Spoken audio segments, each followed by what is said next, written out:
Chapter 75. A Signed Statement. Noirtier was prepared to receive them, dressed in black, and installed in his armchair. When the three persons he expected had entered, he looked at the door, which his valet immediately closed. "Listen," whispered Villefort to Valentine, who could not conceal her joy. "If M. Noirtier wishes to communicate anything which would delay your marriage, I forbid you to understand him." Valentine blushed, but did not answer. Villefort approached Noirtier. "Here is M. Franz d'Épinay," said he. "You requested to see him. We have all wished for this interview, and I trust it will convince you how ill-formed are your objections to Valentine's marriage." Noirtier answered only by a look which made Villefort's blood run cold. He motioned to Valentine to approach. In a moment, thanks to her habit of conversing with her grandfather, she understood that he asked for a key. Then his eye was fixed on the drawer of a small chest between the windows. She opened the drawer and found a key, and, understanding that was what he wanted, again watched his eyes, which turned toward an old secrétaire which had been neglected for many years and was supposed to contain nothing but useless documents. "Shall I open the secrétaire?" asked Valentine. "Yes," said the old man. "And the drawers?" "Yes." "Those at the side?" "No." "The middle one?" "Yes." Valentine opened it and drew out a bundle of papers. "Is that what you wish for?" asked she. "No." She took successively all the other papers out till the drawer was empty. "But there are no more," said she. Noirtier's eye was fixed on the dictionary. "Yes, I understand, grandfather," said the young girl. She pointed to each letter of the alphabet. At the letter S the old man stopped her. She opened and found the word secret. "Ah." "Is there a secret spring?" said Valentine. "Yes," said Noirtier, "and who knows it?" Noirtier looked at the door where the servant had gone out. "Barrois?" said she. "Yes." "Shall I call him?" "Yes." Valentine went to the door and called Barrois. Villefort's impatience during this scene made the perspiration roll from his forehead, and Franz was stupefied. The old servant came. "Barrois," said Valentine, "my grandfather has told me to open that drawer in the secrétaire, but there is a secret spring in it, which you know. Will you open it?" Barrois looked at the old man. "Obey," said Noirtier's intelligent eye. Barrois touched a spring, the false bottom came out, and they saw a bundle of papers tied with a black string. "Is that what you wish for?" said Barrois. "Yes." "Shall I give these papers to M. de Villefort?" "No." "To Mademoiselle Valentine?" "No." "To M. Franz d'Épinay." "Yes." Franz, astonished, advanced a step. "To me, sir?" said he. "Yes." Franz took them from Barrois, and, casting a glance at the cover, read, "To be given after my death, to General Durand, who shall bequeath the packet to his son, with an injunction to preserve it as containing an important document." "Well, sir," asked Franz, "what do you wish me to do with this paper?" "To preserve it, sealed up as it is, doubtless," said the procureur. "No," replied Noirtier eagerly. "Do you wish him to read it?" said Valentine. "Yes," replied the old man. "You understand, Baron, my grandfather wishes you to read this paper," said Valentine. "Then let us sit down," said Villefort impatiently, "for it will take some time." "Sit down," said the old man. Villefort took a chair, but Valentine remained standing by her father's side, and Franz before him, holding the mysterious paper in his hand. "Read," said the old man. Franz untied it, and in the midst of the most profound silence read, "Extract of the report of a meeting of the Bonapartist Club in the Rue Saint-Jacques, held February 5th, 1815. Franz stopped. "February 5th, 1815, said he. "It is the day my father was murdered." Valentine and Villefort were dumb. The eye of the old man alone seemed to say clearly, "Go on." "But it was on leaving this club," said he, "my father disappeared." Noirtier's eye continued to say, "Read." He resumed. "The undersigned Louis-Jacques Beaurepaire, Lieutenant Colonel of Artillery, Etienne Duchalmy, General of Brigade, and Claude Lecharpel, Keeper of Woods and Forests, declare that on the 4th of February, a letter arrived from the island of Elba, recommending to the kindness and the confidence of the Bonapartist Club, General Flavien de Quesnel, who having served the Emperor from 1804 to 1814 was supposed to be devoted to the interests of the Napoleon dynasty, notwithstanding the title of Baron which Louis XVIII had just granted to him with his estate of Epinay. A note was in consequence addressed to General de Canol, begging him to be present at the meeting next day, the 5th. The note indicated neither the street nor the number of the house where the meeting was to be held. It bore no signature, but it announced to the general that someone would call for him if he would be ready at 9 o'clock. The meetings were always held from that time till midnight. At 9 o'clock the president of the club presented himself. The general was ready. The president informed him that one of the conditions of his introduction was that he should be eternally ignorant of the place of meeting, and that he would allow his eyes to be bandaged, swearing that he would not endeavor to take off the bandage. General de Canol accepted the condition, and promised on his honor not to seek to discover the road they took. The general's carriage was ready, but the president told him it was impossible for him to use it, since it was useless to blindfold the master if the coachman knew through what streets he went. "What must be done, then?" asked the general. "I have my carriage here," said the president. "Have you, then, so much confidence in your servant that you can entrust him with a secret you will not allow me to know?" "Our coachman is a member of the club," said the president. "We shall be driven by a state councillor." "Then we run another risk," said the general, laughing, "that of being upset." We insert this joke to prove that the general was not in the least compelled to attend the meeting, but that he came willingly. When they were seated in the carriage, the president reminded the general of his promise to allow his eyes to be bandaged, to which he made no opposition. On the road, the president thought he saw the general make an attempt to remove the handkerchief, and reminded him of his oath. "Sure enough," said the general. The carriage stopped at an alley leading out of the Rue Saint-Jacques. The general alighted, leaning on the arm of the president, of whose dignity he was not aware, considering him simply as a member of the club. They went through the alley, mounted a flight of stairs, and entered the assembly room. The deliberations had already begun. The members, apprised of the sort of presentation which was to be made that evening, were all in attendance. When in the middle of the room the general was invited to remove his bandage, he did so immediately, and was surprised to see so many well-known faces in a society of whose existence he had till then been ignorant. They questioned him as to his sentiments, but he contented himself with answering that the letters from the island of Elba ought to have informed them. Franz interrupted himself by saying, "My father was a royalist. They need not have asked his sentiments, which were well known." "And hence," said Villefort, "arose my affection for your father, my dear Franz. Opinions held in common are a ready bond of union." "Read again," said the old man. Franz continued. The president then sought to make him speak more explicitly, but de Canol replied that he wished first to know what they wanted with him. He was then informed of the contents of the letter from the island of Elba, in which he was recommended to the club as a man who would be likely to advance the interests of their party. One paragraph spoke of the return of Bonaparte, and promised another letter and further details on the arrival of the pharaon belonging to the shipbuilder Morel of Marseilles, whose captain was entirely devoted to the emperor. During all this time, the general, on whom they thought to have relied as on a brother, manifested evidently signs of discontent and repugnance. When the reading was finished, he remained silent with knitted brows. "Well," asked the president, "what do you say to this letter, General?" "I say that it is too soon after declaring myself for Louis XVIII. to break my vow in behalf of the ex-emperor." This answer was too clear to permit of any mistake as to his sentiments. "General," said the president, "we acknowledge no King Louis XVIII, or an ex-emperor, but His Majesty the Emperor and King, driven from France, which is his kingdom, by violence and treason."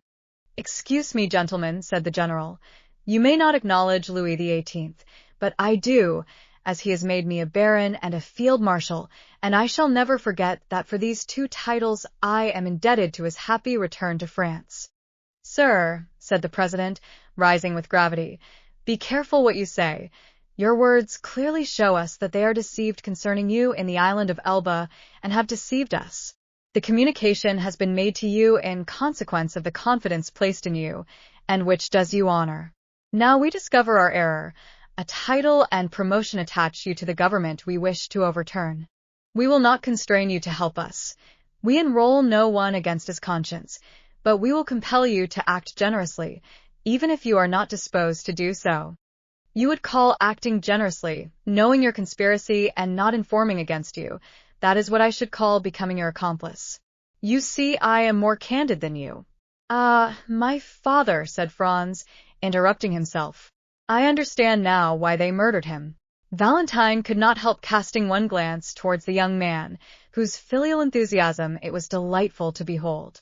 Villefort walked to and fro behind them.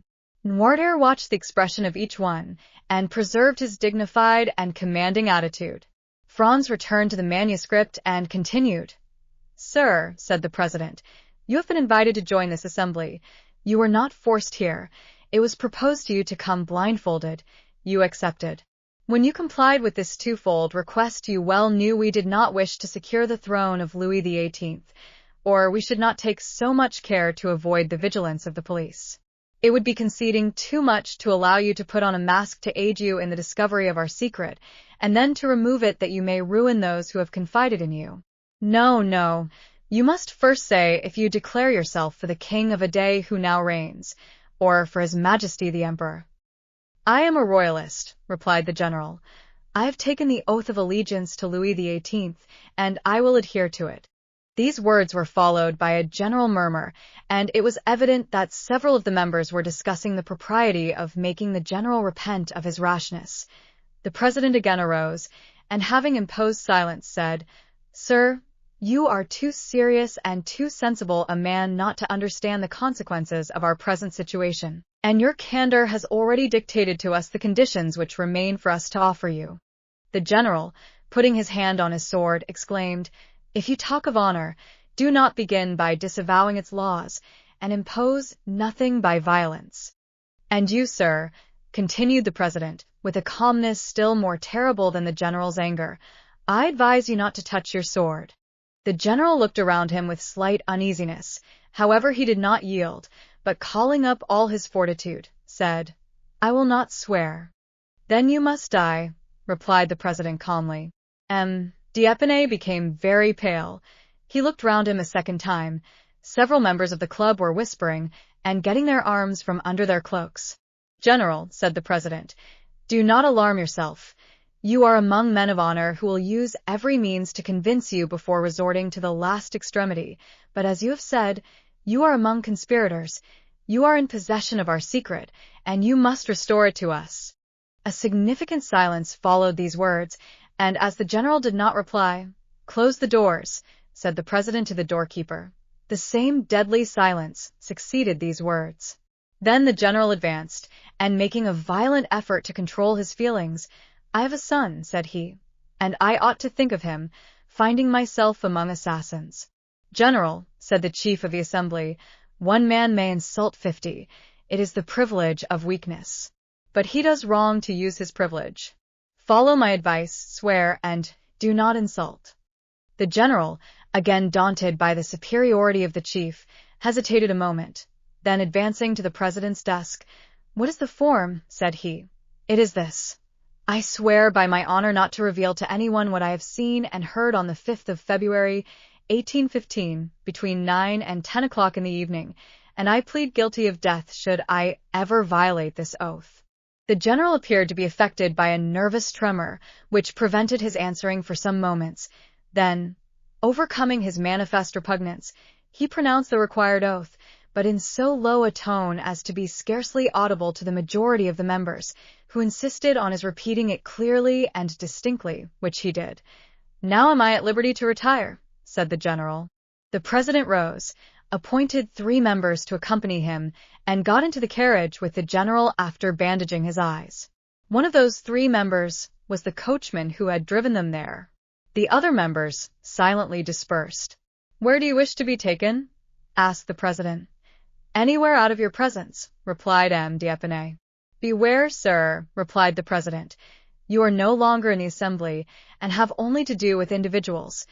Do not insult them unless you wish to be held responsible.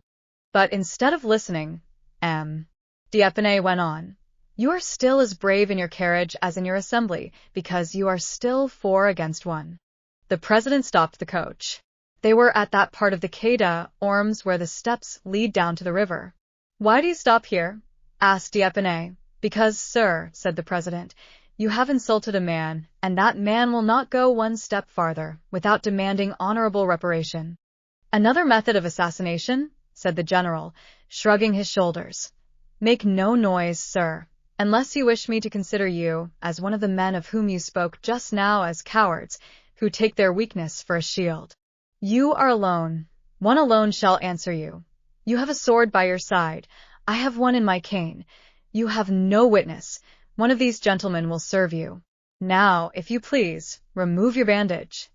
The general tore the handkerchief from his eyes. At last, said he, I shall know with whom I have to do. They opened the door, and the 4 men alighted. Franz again interrupted himself and wiped the cold drops from his brow. There was something awful in hearing the son read aloud in trembling pallor these details of his father's death, which had hitherto been a mystery. Valentine clasped her hands, as if in prayer. Noirtier looked at Villefort with an almost sublime expression of contempt and pride. Franz continued. It was, as we said, the 5th of February. For 3 days the mercury had been 5 or 6 degrees below freezing, and the steps were covered with ice. The general was stout and tall. The president offered him the side of the railing to assist him in getting down. The 2 witnesses followed. It was a dark night. The ground from the steps to the river was covered with snow and hoarfrost. The water of the river looked black and deep. One of the seconds went for a lantern in a coal barge near, and by its light they examined the weapons. The president's sword, which was simply, as he had said, one he carried in his cane, was 5 inches shorter than the general's and had no guard. The general proposed to cast lots for the swords, but the president said it was he who had given the provocation, and when he had given it, he had supposed each would use his own arms. The witnesses endeavored to insist, but the president bade them be silent. The lantern was placed on the ground. The 2 adversaries took their stations, and the duel began. The light made the 2 swords appear like flashes of lightning. As for the men, they were scarcely perceptible. The darkness was so great. General D'Epinay passed for one of the best swordsmen in the army, but he was pressed so closely in the onset that he missed his aim and fell. The witnesses thought he was dead, but his adversary, who knew he had not struck him, offered him the assistance of his hand to rise.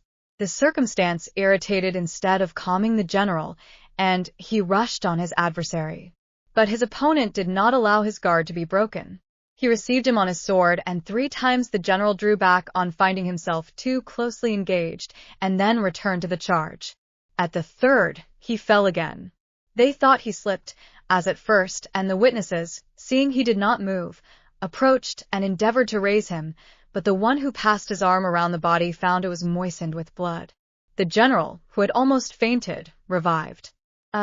Said he, they have sent some fencing master to fight with me. The president, without answering, approached the witness who held the lantern, and raising his sleeve, showed him 2 wounds he had received in his arm. Then opening his coat and unbuttoning his waistcoat, displayed his side, pierced with a 3rd wound. Still he had not even uttered a sigh. General D'Epinay died 5 minutes after. Franz read these last words in a voice so choked that they were hardly audible, and then stopped, passing his hand over his eyes as if to dispel a cloud, but after a moment's silence, he continued. The president went up the steps, after pushing his sword into his cane. A track of blood on the snow marked his course. He had scarcely arrived at the top when he heard a heavy splash in the water.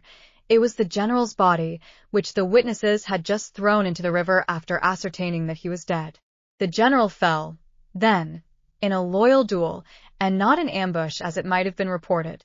In proof of this we have signed this paper to establish the truth of the facts, lest the moment should arrive when either of the actors in this terrible scene should be accused of premeditated murder or of infringement of the laws of honor.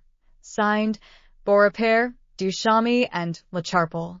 When Franz had finished reading this account, so dreadful for a son, when Valentine, pale with emotion, had wiped away a tear, when Villefort, trembling and crouched in a corner, had endeavored to lessen the storm by supplicating glances at the implacable old man, "Sir," said D'Epinay to Noirtier, since you are well acquainted with all these details, which are attested by honorable signatures.